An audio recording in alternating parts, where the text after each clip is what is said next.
মুসলমান না। কিছু কিছু জায়গায় আমরা ইসলাম পালন করি, যেরকম মসজিদের মধ্যে আমরা ইসলাম পালন করার চেষ্টা করি খুব। প্রত্যেকটা মানুষ যে একদম নাদান, যার কোনো বুঝ নাই, ওই ব্যক্তিও মসজিদের মধ্যে আল্লাহর কোরআনকে মানার চেষ্টা করে।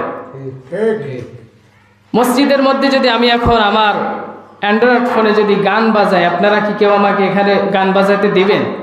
দেবেন? বলবেন কি মসজিদে গান বাজানো যাবে না, মসজিদে এগুলো দেখো করো, মসজিদে এগুলো দেখা জায়েজ নেই। তাহলে জায়েজ কোথায়? বাহিরে। বাহিরে জায়েজ নাকি? আমাদের সমাজ গান বাজনার দিকে ঢুকে পড়েছে, অশ্লীলতার দিকে ধেয়ে পড়েছে। দেখেন বাহিরে সব কিছু জায়েজ, মসজিদে সব কিছু না জায়েজ। আরে ভাই, মসজিদে যেটা জায়েজ বাহিরেও সেটা জায়েজ, মসজিদে যেটা না জায়েজ বাহিরেও সেটা না জায়েজ।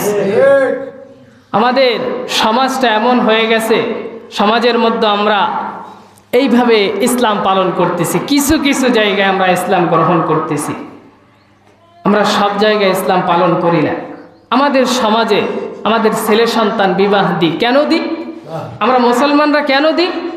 কারণ আল্লাহ রাব্বুল আলামিনের বিধান, তোমাদের ছেলে সন্তান যখন উঠতি বয়স্কে উপনীত হয়, বাবার দায়িত্ব হলো ওই মেয়েকে, ওই ছেলেকে বিবাহ দেওয়া, কারণ সে যেন গুনার দিকে অগ্রসর না হয়।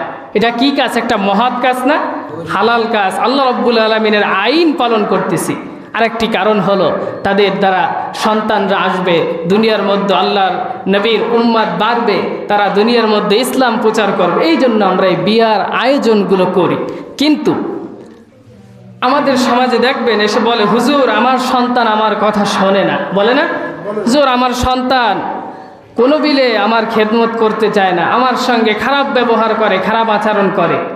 আরে ভাই, তুমি তো তোমার বিবাহ শুরু লগ্নেই হারাম কাজ দিয়ে তোমার বিবাহগুলো শুরু করেছো।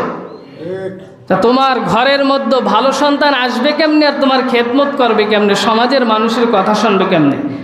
বিয়ার শুরুতে আমাদের সমাজে গান বাজনা না বাজালে বিয়াই হয় না। হয়? আমাদের সমাজে যখন অশ্লীলতা ভরে যাবে, সমাজটা ধ্বংস হয়ে যাবে। আপনি মনে করছেন আপনার পাশের বাড়ি গান বাজছে, আপনার এলাকায় কোনো ধরনের ক্ষতি হবে না। আল্লাহর রাসূল সাল্লাল্লাহু আলাইহি ওয়াসাল্লাম বলেছেন, যে এলাকায় প্রকাশ্যে গান বাজনা বাজানো হয়, ওই এলাকার প্রতি আল্লাহর গজব অবতীর্ণ হয়। কি অবতীর্ণ হয়? গজব।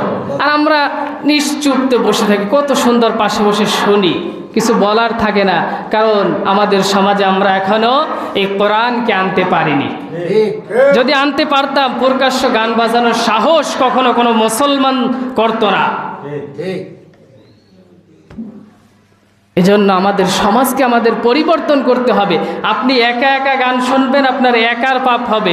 আপনি যখন প্রকাশ্যে ড্যাক্স বাজিয়ে গান বাজাবেন, তখন পাশে যারা আপনার ওই গানগুলো শুনবে, অনেকে গান শোনে না, তারপর আপনার গান শুনতে সে বাধ্য হয়, কারণ কানে তো তুলে দিয়ে বসে থাকা যায় না, আঙ্গুল দিলে তারপরও কানের মধ্যে আওয়াজ চলে আসে।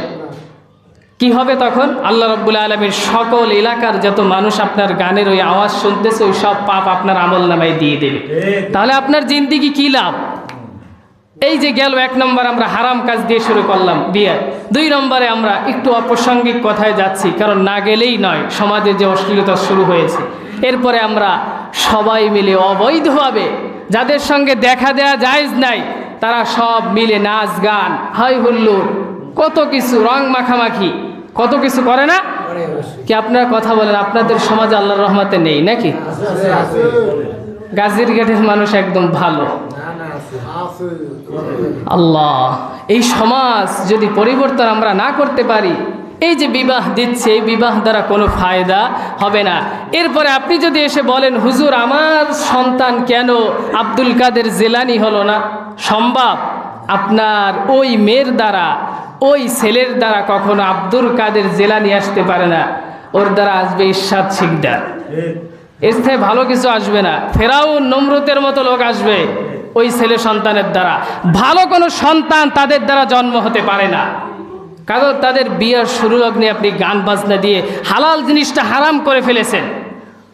যাদের সঙ্গে দেখা দেওয়া জায়েজ নেই, তাদের সঙ্গে দেখা দিয়ে মিলে গান বাজনা করে, হৈ হুল্লোড় করে, বিভিন্ন ধরনের তাল তামাশা করে আপনি একটা হালাল জিনিসকে সম্পূর্ণ হারাম করে দিলেন। এজন্য আসুন আমরা এই অশ্লীলতা থেকে ফিরে আসি। বছরের শুরু গান না বাজাইলে নয়। 31st নাইট, বছরের শেষ গান না বাজাইলে নয়। একটা দিবস আসলে, জন্মদিন পালন করে আমাদের সমাজে। আরে ভাই, আপনার জীবন থেকে একটা বছর চলে গেছে মানে আপনি কান্না করবেন যে আমার একটি বছর আমি মৃত্যুর দিকে আগিয়ে গেলাম, কবরের দিকে আগিয়ে গেলাম। আমার জীবনে যদি 45 বছর হায়াত নিয়ে আসি, এখন আর মাত্র 44 বছর আছে, এক বছর শেষ, যে আমি এই এক বছরে কি কুচাইলাম। এজন্য আপনি কান্না করবেন, তা নয়। আমাদের সমাজের মানুষ আর ওই অশ্লীলতার দিকে ফিরে যায়।